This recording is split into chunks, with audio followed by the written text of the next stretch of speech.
नमस्कार. घटना आहे नांदेडची आणि ती मुद्दाम सांगण्यासाठी मी तुमच्या समोर आलो आहे.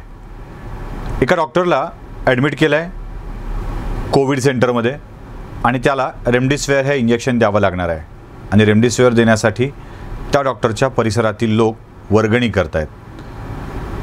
स्वतः पैसे गोळा करून डॉक्टरांना इंजेक्शन घेऊन देत आहेत. असं सांगितलं तर कुणालाही वाटेल की हा फेकतोय, कारण एक डॉक्टर चांगलं उत्पन्न करणारा व्यक्ती असतो आणि त्याची आर्थिक परिस्थिती इतकी बेताची नसते की एखादं 5,500-6 हजाराचं इंजेक्शन वर्गणी करून द्यावं लागावं. पण तरीही असं घडतंय, हे सत्य आहे आणि यातलं वास्तव आपल्यासमोर येणं आवश्यक आहे. म्हणूनच हा प्रयत्न आहे. जिल्हा आहे नांदेड, तालुका आहे कुंडलवाडी. कुंडलवाडीच्या प्राथमिक आरोग्य केंद्रामध्ये डॉक्टर बालाजी सातमवाड नावाचे एक डॉक्टर आहेत, जे त्या परिसरामध्ये रुग्णांची सेवा करतात. अनेक कोविड रुग्णांना बरं करण्यासाठी डॉक्टर बालाजी सातमवाडांचा मोठा वाटा आहे.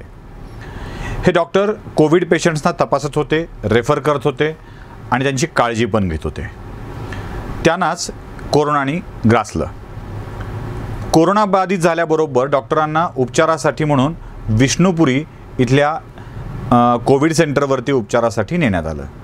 पहिल्यांदा डॉक्टरांना विष्णुपुरीच्या कोविड सेंटरवरती जागा मिळाली नाही. इथे जागा उपलब्ध नाही असं सांगण्यात आलं. शेवटी विष्णुपुरीतल्या लोकांना डॉक्टर सातमवाड हे माहीत होते आणि त्यांनी डॉक्टरांसाठी एका बेडची व्यवस्था केली. त्यानंतर रेमडेसिवीर हे इंजेक्शन डॉक्टरांना द्यायचं ठरलं. साहजिकच आहे, डॉक्टर आहेत, प्राथमिक आरोग्य केंद्रातले डॉक्टर आहेत, जिल्हा परिषदचे डॉक्टर आहेत, तेव्हा सरकारी इंजेक्शन्स मिळायलाच हवं होतं. सरकारी इंजेक्शनसाठी मागणी केली असता जिल्हा सरकारी रुग्णालयामध्ये इंजेक्शन नसल्याचं सांगण्यात आलं, किंवा तिथल्या रुग्णालयातून इंजेक्शन संपले आहेत ते मागवावे असं पत्र देखील मागवण्यात आलं. पण ती कृती कोणी केलीच नाही. अर्थात इंजेक्शन उपलब्ध झालं नाही. त्यामुळं मित्रांना डॉक्टर वाचावे असं वाटत होतं. त्यांनी वर्गणी केली आणि डॉक्टरांसाठी एक इंजेक्शन उपलब्ध करून दिलं. दुसऱ्या इंजेक्शनच्या वेळी परत एकदा सरकारी व्यवस्थेकडे याचना करण्यात आली, पण सरकारी व्यवस्था आपल्याच डॉक्टरसाठी ते इंजेक्शन देत नव्हती. तुम्ही म्हणाल, डॉक्टरांना इंजेक्शन देण्यासाठी मित्रांनी वर्गणी करावी लागली, कुंडलवाडीच्या ग्रामस्थांना वर्गणी करावी लागली, यात विशेष ते काय? आता तुम्हाला मी यात विशेष ते काय ते सांगणार आहे. डॉक्टर बालाजी सातमवाड ब्रह्मचारी व्यक्ती. ब्रह्मचारी असल्यामुळं स्वतःचं कुटुंब नाही, गोतवाळा नाही, नाते नाहीत. त्यांचं जे काही नातेसंबंध आहेत ते कुंडलवाडीतील आरोग्य केंद्र आणि त्याच्या आजूबाजूची लोक. डॉक्टरांना जी काही सरकारी पगार मिळते ती सगळी सरकारी पगार डॉक्टर बालाजी सातमवाड हे रुग्णांच्या उपचारासाठीच खर्च करतात. एकूण महिन्याच्या अखेरीस डॉक्टर असलेल्या वर्ग 1 दर्जाचा अधिकारी असलेल्या व्यक्तीच्या खिशात ठणठण पाळ असतो. रुग्णांची इतकी सेवा करणाऱ्या माणसांची प्रतिमा ग्रामस्थांच्या, त्या गावच्या लोकांच्या मनामध्ये चांगली असणं स्वाभाविक आहे. त्यामुळे डॉक्टर कोरोनाबाधित झाल्याबरोबर गाव अस्वस्थ झाला आणि याच गावानं डॉक्टरांना वाचवायचं ठरवलं. डॉक्टरांना मग कोविड सेंटरवरती नेणे, तिथे उपचारासाठी दाखल करणे, या सगळ्या प्रक्रिया लोकांनी मिळून केल्यात. आता रेमडेसिवीर हे इंजेक्शन सरकारी यंत्रणेकडे उपलब्ध नाही असं कळल्याबरोबर लोकांनी ते विकत आणायचं ठरवलं आणि त्याची किंमत कळल्यावर वर्गणी करण्याशिवाय पर्यायच नव्हता.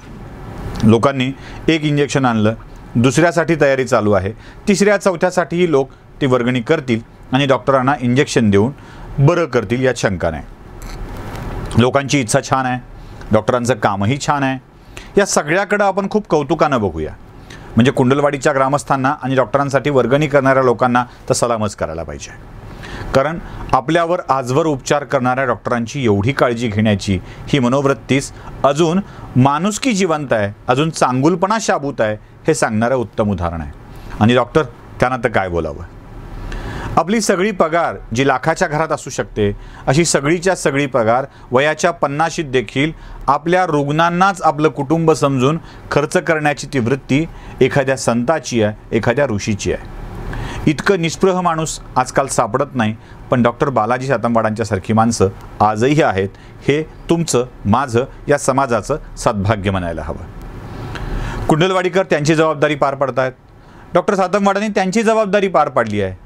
सगळंही खूप उत्तम चाललं आहे.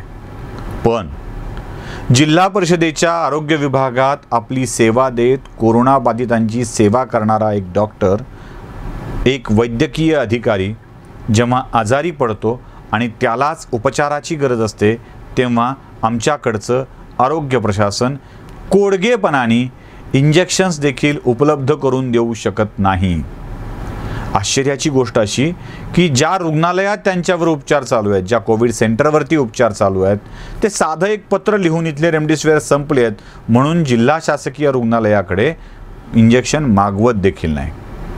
कागदोपत्री घोडे नाचवले गेले नाहीत म्हणून जिल्हा शासकीय रुग्णालय इंजेक्शनचा पुरवठा करत नाही आणि आपलाच एक सहकारी यामुळं धोक्यात जाऊ शकतो याची जाणीव देखील जिल्हा स्तरावरच्या आरोग्य यंत्रणेला असत नाही. यापेक्षा दुर्दैवाची गोष्ट दुसरी कुठली असणार आहे. एकीकडं कोरोना योद्धा म्हणून ज्या डॉक्टरांचा सन्मान आपण केला पाहिजे, तीच डॉक्टर कोरोना योद्धा म्हणून घेत असताना आपल्याच एका सहकार्याच्या बऱ्या होण्यासाठी, त्याच्या मृत्यूपासून दूर लोटण्यासाठी एकही प्रयत्न करताना दिसत नाहीत. यापेक्षा खेदाची दुसरी कुठली गोष्ट आहे. एका वैद्यकीय अधिकाऱ्याला, कोरोनाविरुद्ध लढणाऱ्या माणसाला स्वतःलाच इंजेक्शन घेण्यासाठी आपल्या मित्रांकरवी वर्गणी गोळा करावी लागते. यापेक्षा दुर्दैवाची गोष्ट कोणती.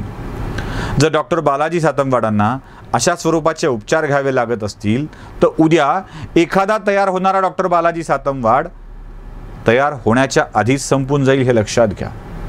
चांगुलपणाला मिळणारे प्रतिसाद, चांगुलपणाला मिळणारी वागणूक ही उत्तम दर्जाची असते. हे जोपर्यंत समाजाच्या मनामध्ये ठसणार नाही तोपर्यंत लोक चांगुलपणाकडे वळणार नाहीत. याची दखल घेतली गेलीच पाहिजे.